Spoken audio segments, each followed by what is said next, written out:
Hello hello hello hello అందరికీ నమస్కారం. ఎలా ఉన్నారు? బ్రహ్మాండంగా ఉన్నారు. నాకు తెలుసు కదా. మరి ఈరోజు రావు గారి రచ్చబండలోకి వచ్చిన సెలబ్రిటీ ఎవరు బాబు? నేను చూసి చెప్పేస్తాను. మీరు మాత్రం ఇదిగో ఈ వీడియోకి ఒక లైక్ ఇచ్చి అలాగే మన కేకే న్యూస్ని సబ్స్క్రైబ్ చేసుకునే పనిలో మీరు ఉండండి. ఎవరు బాబు? ఓహో, మన కర్మ ఇలా కాలిందేటో అర్థం కావట్లేదు నాకు. శుభమా అని రావు గారి రచ్చబండ ప్రోగ్రాం మొదలెడదాం అంటే ఒక్క వైసీపీ నాయకుడు రావట్లేదేంటి చెప్పమా? అంతా అనాకారిగాళ్ళు ఫేడ్ అవుట్ గాళ్ళు వస్తున్నారు.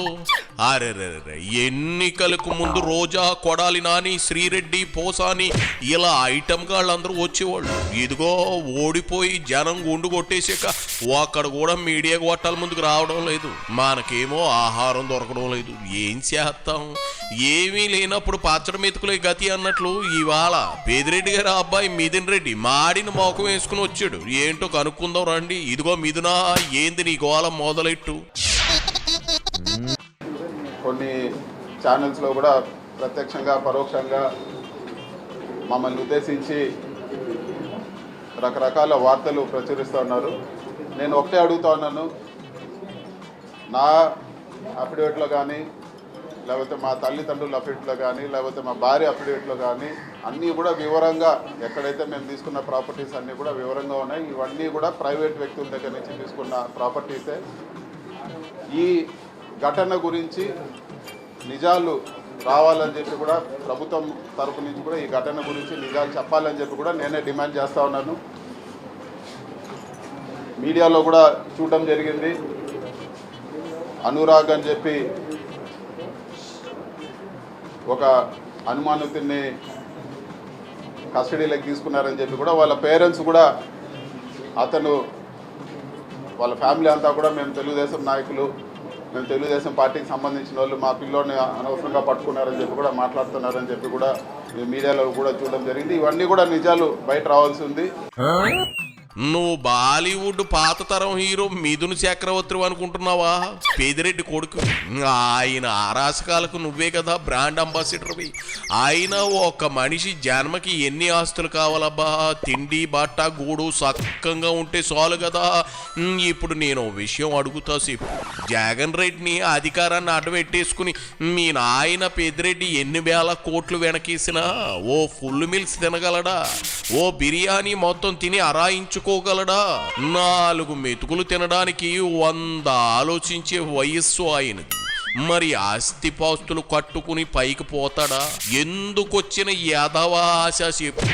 మనది కానిది ఎప్పటికీ మనకు సొంతం కాదు. తాత్కాలిక ఆనందాల కోసం జనం ఉసురు తగిలేలా ప్రవర్తించకండి. అధికారంలో ఉన్నప్పుడు అహంకారం నెత్తికెక్కి అందిన కాడికి దోసేశారు. మరి ఇప్పుడు ఏమైంది? జనమే తిరగబడుతున్నారు. గ్రామాలు దోచేశారట కదా. అబ్బా కొడుకులు ఇద్దరు కలిసి కూటమి ప్రభుత్వం అన్ని కక్కిస్తుంది. ఇంతోటి దానికి నువ్వు మీడియా మీద పడి ఆడవడం ఏమైనా బాగుందా? నేను ఇంకొకటి కూడా మీడియా మిత్రులను కానీ అందరిని కూడా నేను మనవి చేసేది ఏమంటే, ఇవన్నీ కూడా వ్యక్తిగత ఆరోపణలు. ఒక వ్యక్తిగత ఆరోపణ చేసే ముందు మీరు మా వివరణ కోరితే ఖచ్చితంగా మా వివరణ కూడా తీసుకొని, ఇదో ఈ విధంగా ఆరోపణ ఉందంటే మా వివరణ కూడా మేము చెప్తాము.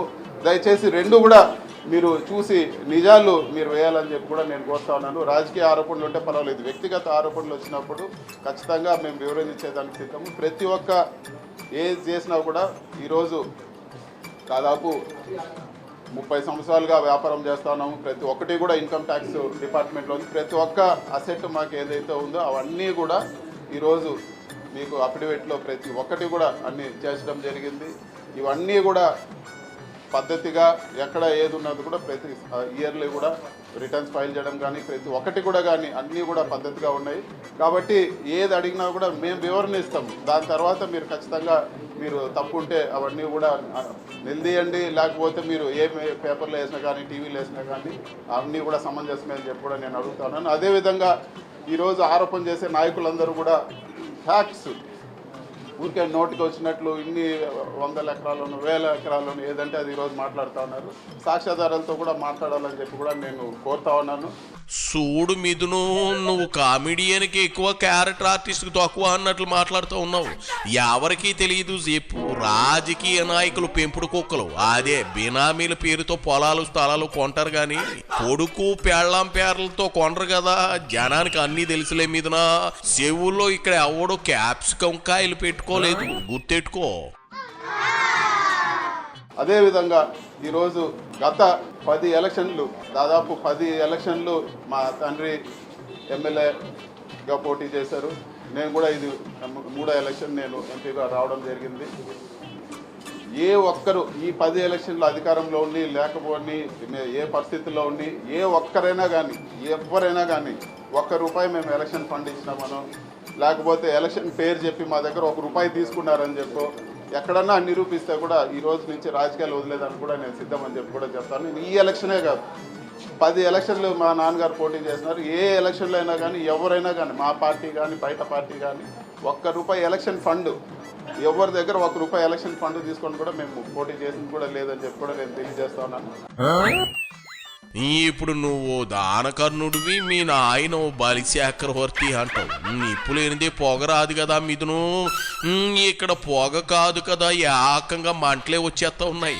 అయినా మంది సొమ్ము తింటే అరగదు, డైజెషన్ ప్రాబ్లం వస్తుంది. మాలబద్ధకం వస్తే ఆ నొప్పి 4 గోడల మధ్య బాత్రూంలో అనుభవించాలి కానీ బయటకు వచ్చి చెప్పలేం. మరి పెద్ద ఆయనకి ఫైల్స్ ప్రాబ్లం ఏముందో, లేదంటే ఫిస్టులానే ఉందో, అది కాదంటే అల్సర్లు గట్రా ఉన్నాయో, ఎందుకు వచ్చిన పితలాటకాలు చెప్పు. కోసంత జ్ఞానం స్థలాలు వాళ్ళకి ఇచ్చేయండి. అతి సర్వత్రా వర్జియేత్ అన్నారు. పెదిరెడ్డి ట్యాక్స్ అనే పేరుతో చేసిన వసూళ్ళకి లెక్కలు చెప్పాలి. బాబు గారు ఎవరిని వదలరు. ఆయన పాపం అని తలిసినా అక్కడ పవర్ స్టార్ నో పెద్ద మనిషి ఉన్నాడు, అస్సలు ఒప్పుకోడు. ప్రతి పైసాకు లెక్కలు చూపించాల్సిందే, లేదంటే ఆయనకు వచ్చే తిక్కకు లెక్క కూడా ఉండదు. ఆయన చేత బుద్ధిగా ఎవరి వాళ్ళకి ఇచ్చేయడం ఉత్తమం. కాబట్టి దయచేసి ఈ ఆరోపణలన్నీ కూడా, ఈ పసలేని ఆరోపణలన్నీ కూడా వ్యక్తిగత ఆరోపణలు చేసే ముందు ఖచ్చితంగా మా వివరణ తీసుకోవాలని చెప్పి కూడా నేను మీడియా మిత్రులను కోరుతా ఉన్నాను.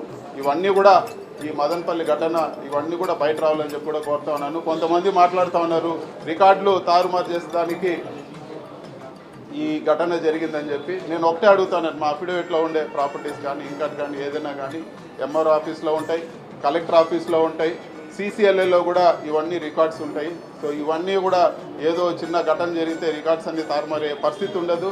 నన్ను అడిగితే నేనే ఇవ్వడానికి సిద్ధంగా ఉన్నాను. మీకు ఏ కావాలన్నా కూడా నేను వివరించేదానికి సిద్ధంగా ఉన్నానని చెప్పి కూడా నేను తెలియజేస్తున్నాను. ఇవన్నీ కూడా కుట్రపూరితంగా ఇమేజ్ దెబ్బతీయాలి, పేరు ప్రతిష్టలు భంగం కలగాలని చెప్పే విధంగా ఇవన్నీ కూడా ఈరోజు ఈ ఆరోపణలు కానీ ఇవన్నీ కూడా ఒక పద్ధతి ప్రకారం చేస్తూ ఉన్నారు.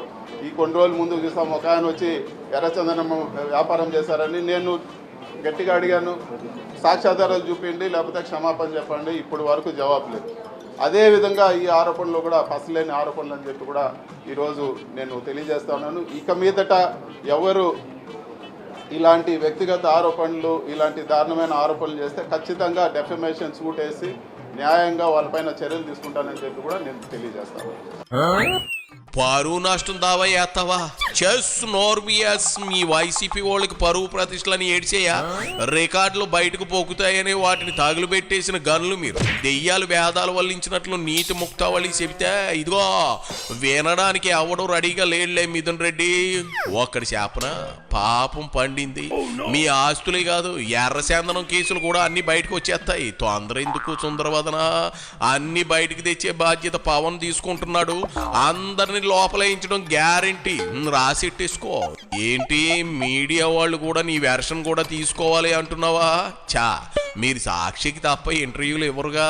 బ్లూ ఛానల్స్కే కదా జగన్ రెడ్డి ఎన్నికల సమయంలో రజనీ అంటూ ఇంటర్వ్యూలు ఇచ్చి ఆయన్నే కనుమరుగయ్యేలా చేసేసారు. నీకు సాలే మీదనా ఎల్లు రావయ్యా.